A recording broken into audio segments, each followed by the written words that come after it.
Hi guys! Alam nyo ba nga ang saging saba ay mayaman sa potassium, vitamin A, B, and C, at marami pang iba. Nakakatulong din ito sa mga taong may constipation. Mas mainam daw ito na kakainin mo siya ng hilaw na hindi pa nilaga.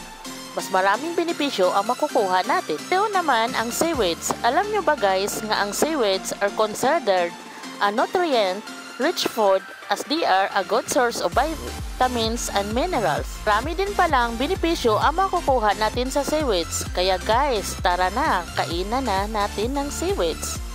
Green beans can help lower cholesterol and blood pressure and even promote blood vessels. Naman ay mayaman sa vitamin A, C, and K at B6 at iba pang mga mineral at antioxidant na nakatulong sa kalusugan ng mata. Okra naman ay kilala sa pagkakaroon ng mataas na vitamina C, K, folate at iba pang minerals upang maging malusog ang ating katawan.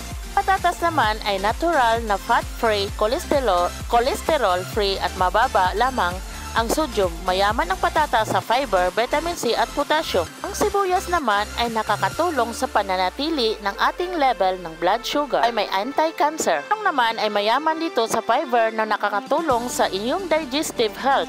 Ito ay mayroon ng mga antioxidant at nutrition. Tatalakayin naman natin ang iba't ibang klaseng gulay. Hanggang dito na lang.